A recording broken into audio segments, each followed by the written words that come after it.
ही सगळी कालगणना आहे, तर ह्याचं गणित चांगलं असावं लागतं का? तुम्हाला ज्योतिष शिकायचंच असेल तर हो, अर्थातच ज्योतिषशास्त्रांना आकलन शक्ती, गणित, त्याच्यानंतर कॉस्मिक एनर्जीज म्हणजे अध्यात्म किंवा इंट्युशन पॉवर, खगोलशास्त्र, विज्ञान हा सगळा पाया आहे ज्योतिषशास्त्राचा.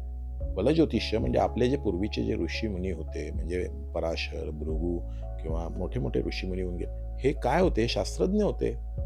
आणि यांनी त्यावेळेस केलेला हा आकाशातल्या ग्रह नक्षत्रांच्या स्थितीचा, त्यांच्या परस्पर संबंधांचा, त्यांच्या ऊर्जेचा, त्याचा मानवी जीवनावर काय परिणाम होतो किंवा त्यांची स्थानं कशी किती ॲक्युरेटली अभ्यास करून ठेवला आहे.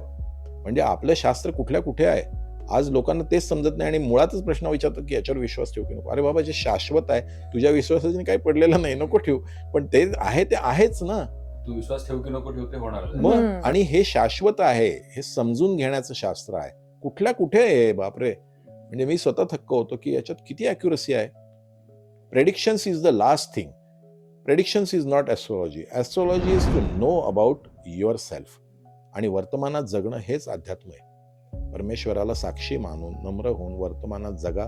भविष्याचा किंवा भूतकालाचा जास्त विचार करायचा नाही. ज्योतिषाकडे जायचं म्हणजे मार्गदर्शक तत्व आणि आपल्याला समजून घेण्यासाठी जायचं असतं. कर्मावरच सगळं अवलंबून आहे.